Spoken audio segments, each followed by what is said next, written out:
Pemirsa, 6 warga masih dilaporkan hilang pasca tanah longsor di Depok, Trenggalek, Jawa Timur. Ratusan personel SAR bergabungan di lokasi mengalami kendala mencari para korban.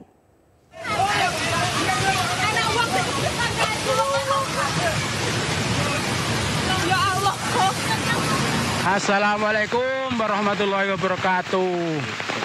Untuk 10.2 Depok, Pelas Bawang telah terjadi longsor berat 4 unit 4. Tanah longsor terjadi di kawasan Depok, Trenggalek, Jawa Timur pada Senin sore. Longsor yang di titik 3 sangat. Akibat longsor, 10 rumah tercatat tertimbun tanah dan dilaporkan 6 orang hilang. Pada hari pertama proses pencarian, petugas SAR gabungan masih mencari korban secara manual dengan alat bantu sederhana. Beberapa material longsor dan lumpur juga akan disemprot menggunakan Alkon untuk mempermudah pencarian. Pada tahap pertama operasi pencarian orang hilang dalam peristiwa ini, ratusan personil SAR gabungan dikerahkan. Lebih tadi dihitung ada 135 personil yang diterjunkan pada pagi hari ini untuk membantu proses pencarian terhadap 6 orang yang diduga masih hilang karena terjadi longsor di Desa Depok, Kecamatan Bendungan, Kabupaten Trenggalek. Nah, terus untuk personil nanti akan kendala yang utama adalah kita masih terkendala akses. Jadi masih akses yang bisa kita lakukan adalah hanya jalan kaki dan itu memakan waktu yang cukup jauh. Untuk penghuninya belum diketahui, untuk keselamatannya. Selain bencana tanah longsor, wilayah Trenggalek dan Gandusari juga mengalami bencana banjir. Intensitas hujan yang cukup tinggi menjadi salah satu penyebab terjadinya bencana longsor dan banjir. Dari Trenggalek, Jawa Timur, Anang Agus Faisal, iNews melaporkan. Ada warganya. Aksi kejar-kejaran terjadi saat petugas menangkap sejumlah preman berkedok juru parkir liar di Tanjung Priok. Salah satu preman sampai tercebur ke kubangan proyek, menghindari kejar-kejaran petugas.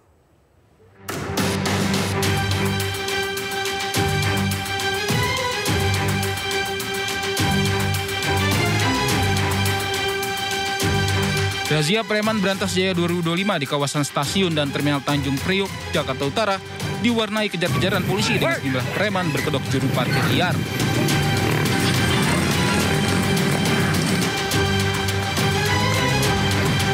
Salah seorang preman sampai terjebur ke kubangan proyek jalan RE Marta Dinata untuk hindari kejaran petugas. Pelaku pun tak berkutik saat diamankan.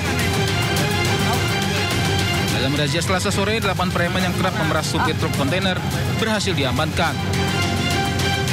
Polisi juga mengamankan barang bukti sejumlah uang. Masih Berantas Jaya, tanggal 20 Mei hari ini, kami Polsek Tanjung Priok sudah mengamankan 8 orang preman maupun yang berkedok juru parkir untuk meminta uang kepada pemarkir motor maupun mobil. Kemudian mereka meminta juga kepada truk-truk yang lewat atau kontainer yang melewati di daerah terminal Tanjung Priok, Marta Dinata, kemudian PLTU, kemudian di Sunter Agung juga ada. 8 orang tersebut masih dilakukan pemeriksaan lebih lanjut dan akan dilakukan tes urin di Polsek Tanjung Priok, Jakarta Utara. Dari Jakarta, Sofyan Firdaus, iNews melaporkan. 11 hari melakukan operasi Berantas Jaya 2025, Polres Metro Jakarta Timur mengamankan sebanyak 157 orang preman dari sejumlah titik. Sementara 20 diantaranya ditahan dan diproses hukum.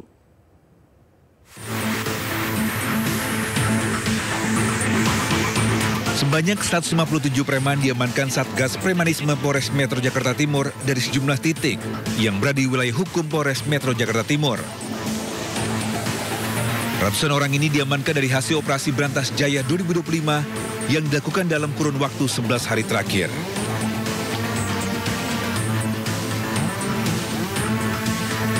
Dari 157 orang tersebut, 20 diantaranya ditahan dan dilakukan proses hukum. Lantaran terbukti melakukan pemerasan disertai intimidasi, perampasan, pengancaman, penganiayaan, menguasai lahan tanpa izin hingga kepemilikan senjata tajam. Sedangkan 137 orang lainnya dilakukan pembinaan lantaran tidak ditemukan adanya unsur pidana. Sehingga kami berkoordinasi dengan Forkopimkot Jakarta Timur beserta pimpinan-pimpinan Ormas yang ada di Jakarta Timur. Posko-posko itu tersebut kita tertibkan dan kita alihfungsikan menjadi posko Kamtipmas yang dalam ini sebagai posko keamanan lingkungan dan posko pantauan anti tawuran.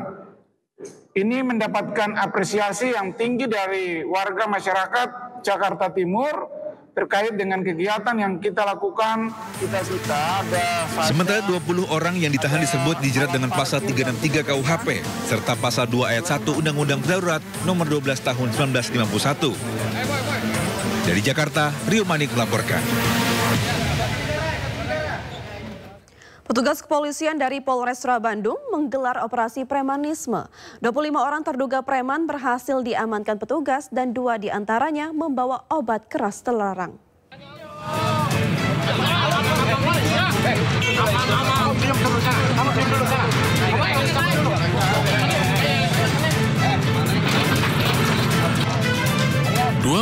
Orang terduga preman yang kerap memalak dan melakukan pungutan parkir liar ditangkap polisi di Bandung, Jawa Barat. 2 diantaranya kedapatan memiliki obat keras terlarang dan kini telah diserahkan ke Sat Narkoba Polresta Bandung. Penangkapan ini untuk menindaklanjuti banyaknya laporan masyarakat yang resah dengan aksi premanisme. Berdasar dari keluhan masyarakat, ya, terutama dengan praktek-praktek premanisme dan diantaranya parkir liar. Di sore hari ini kami mengamankan sekitar 25 orang ya, di jalanan berbagai macam, ada yang parkir liar dan ada 2 orang yang kami amankan terindikasi membawa obat-obat terlarang. Rencananya, kegiatan serupa akan terus dilakukan dengan skala prioritas dan lokasi yang berbeda. Masyarakat diimbau untuk melaporkan segala bentuk aksi premanisme. Dari Kabupaten Bandung, Jawa Barat, Yuan Pangestu, iNews melaporkan. Seorang pria di Banjarnegara ditangkap polisi karena menjadi admin situs judi online. Pelaku beraksi dengan modus jualan motor dengan mencantumkan link judol.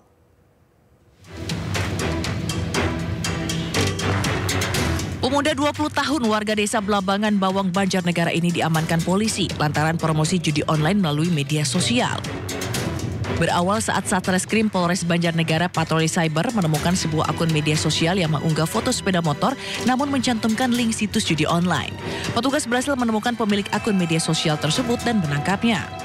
Yang dipromosikan merupakan judi online karena sudah sepakat dan upah yang kita lakukan lumayan banyak sehingga tersangka tetap bersedia untuk melanjutkan kerjasama tersebut. Total uang yang diterima oleh tersangka sejak mempromosikan judi online tersebut sampai tanggal 17 April telah menerima sekitar kurang lebih Rp7.500.000. Polisi menyita 1 buah handphone dan akun media sosial yang diduga digunakan untuk promosi judi online. Pelaku dijerat pidana pasal 45 ayat 3 tentang informasi dan transaksi elektronik, terancam hukuman 10 tahun penjara atau denda sebesar Rp1 miliar. Dari Banjarnegara, Jawa Tengah, Nurdin Fauzi, iNews melaporkan. Mantan Menkominfo Budi Aris Setiadi disebut-sebut terima komisi 50% dalam praktik website judi online. Namanya muncul dalam dakwaan jaksa di sidang kasus judi online Kemenkomdigi.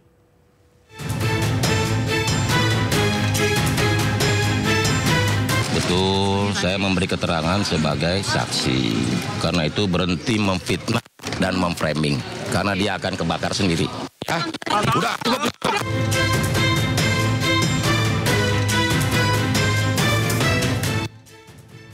Nama Budi Aris Setiadi disebut-sebut dalam dakwaan jaksa penuntut umum di sidang kasus dugaan judi online di Pengadilan Negeri Jakarta Selatan, Rabu 14 Mei 2025. Dalam dakwaan jaksa, Budi Ari diduga menerima sebesar 50% dari seluruh website judi online yang dijaga.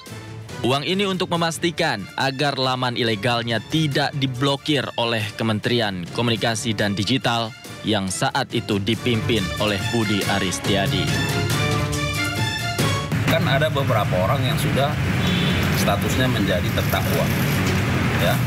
Dan tentu jaksa penuntut umum dalam menyusun surat dakwaannya tentu didasarkan pada fakta-fakta yang ada di dalam berkas perkara.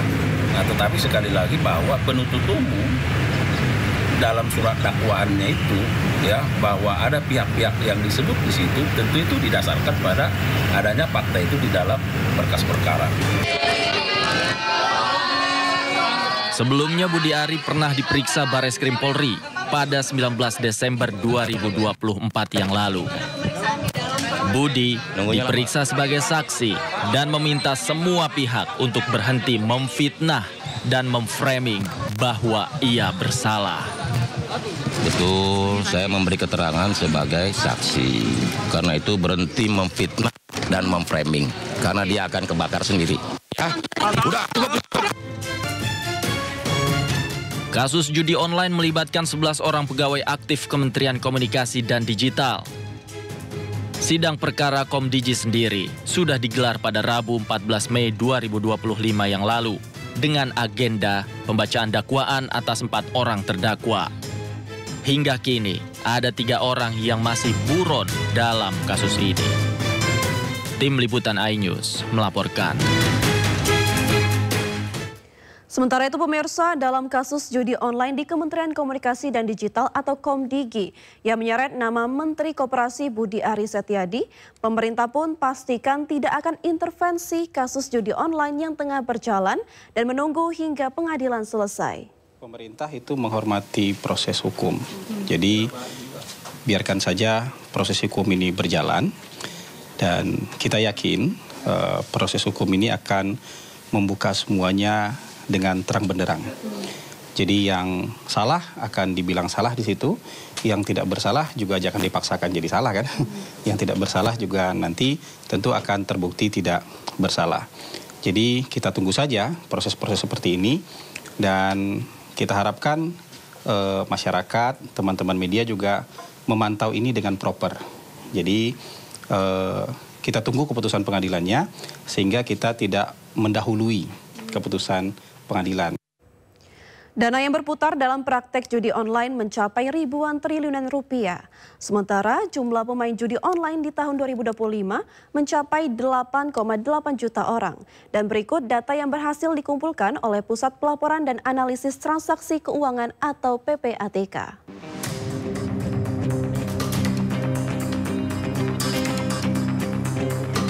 Di awal tahun 2025, Pusat Pelaporan dan Analisis Transaksi Keuangan atau PPATK mencatat perputaran dana judi online mencapai 1.200 triliun rupiah.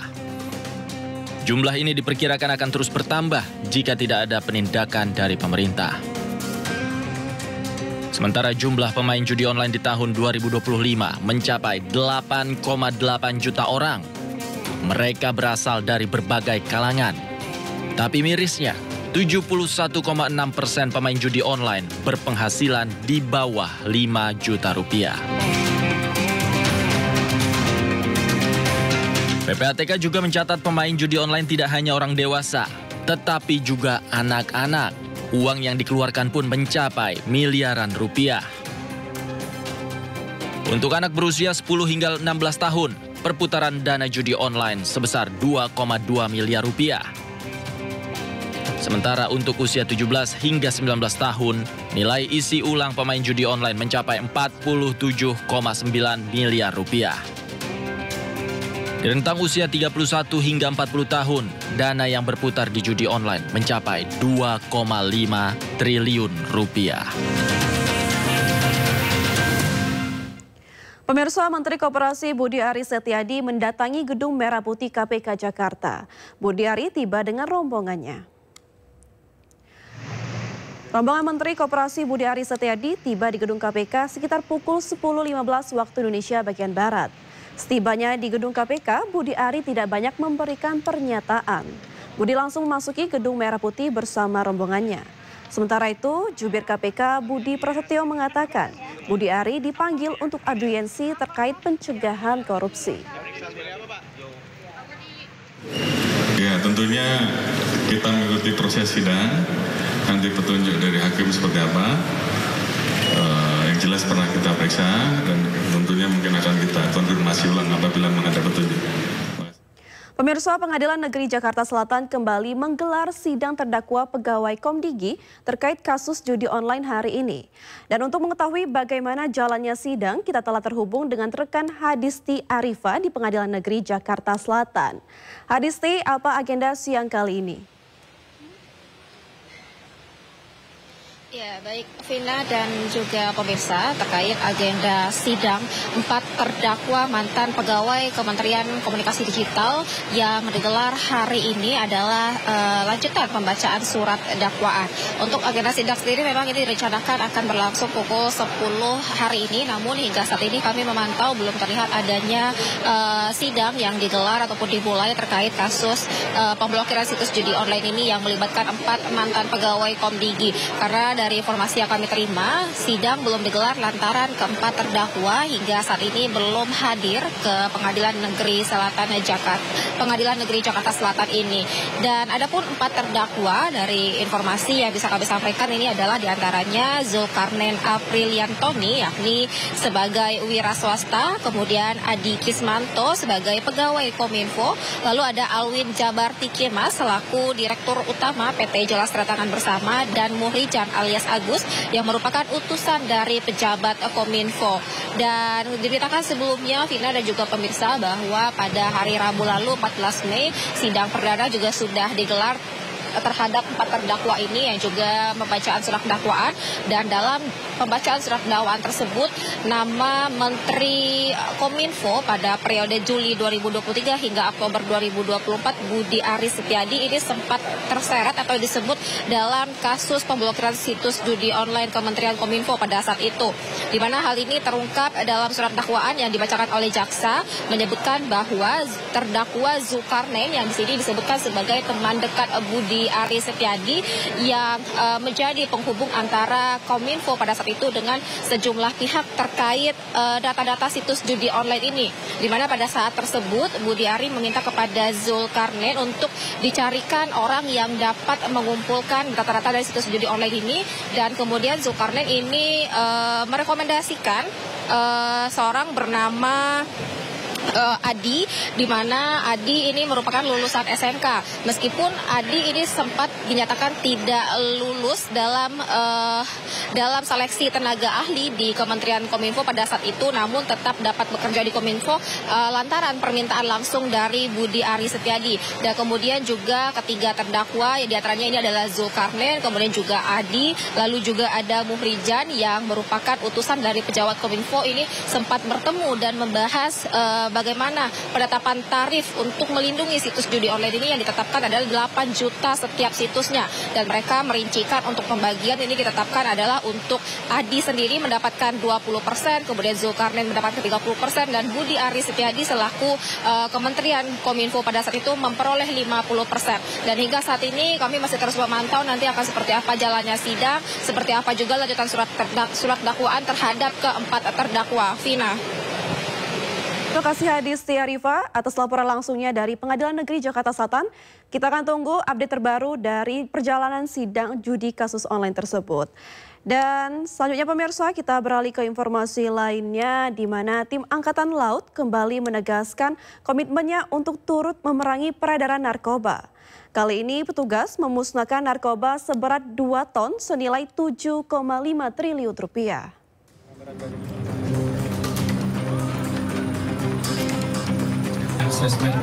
Pemusnahan narkoba dilakukan dengan menggunakan mesin insenerator yang merupakan sebuah mesin khusus untuk membakar senyawa berbahaya yang terkandung di dalam narkoba. Pemusnahan dilakukan setelah sebelumnya TNI Angkatan Laut menggagalkan penyelundupan narkoba seberat 1,9 ton di perairan Selat Durian, Kepulauan Riau. Petugas menangkap 5 awak di mana pelaku berkewarganegaraan Thailand dan 4 lainnya berkewarganegaraan Myanmar. Barang bawaan yang mereka berusaha selundupkan adalah narkoba jenis sabu dan kokain. Khususnya pada kesempatan ini, di mana pada tanggal 13 Mei 2025 yang lalu, tim First Fleet Quick Response atau Fleet One Quick Response telah berhasil menangkap 5 tersangka yang merupakan warga negara asing yang diduga sebagai kurir pembawa narkoba. Kini kapal dan seluruh ABK serta barang bukti diamankan di dermaga Lanal Tanjung Balai Karimun untuk proses pemeriksaan dan hukum lebih lanjut. Tim Liputan iNews melaporkan.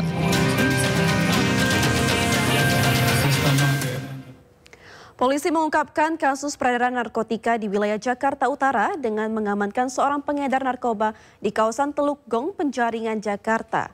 Dari tangan pelaku, petugas juga mengamankan 2 buah paket narkoba yang berisikan ribuan butir ekstasi. Ada orang lagi di atas? Nggak ada orang lagi?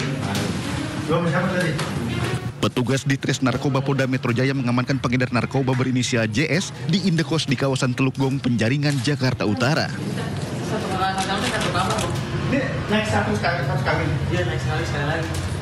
Dari hasil penggeledahan tas pelaku, polisi mengamankan 2 buah paket narkoba ekstasi, baik yang masih utuh, pecahan, hingga serbuk. Kami dari Unit 5 Subdit 3 Direktorat Narkoba Polda Metro Jaya telah mengamankan tersangka dengan inisial JS di wilayah Teluk Gong, Jakarta Utara dengan barang bukti 1.162 butir ekstasi. Dalam penangkapan tersebut kami telah menyelamatkan 1.000 jiwa. Saat ini JS ditahan di Mapolda Metro Jaya untuk pemeriksaan lebih lanjut. Dari Jakarta, Helmi Sajagbati, iNews melaporkan. Pemirsa, kantor Kementerian Ketenagakerjaan digeledah KPK terkait kasus dugaan suap dan gratifikasi tenaga kerja asing. Sesaat lagi di Indosiar.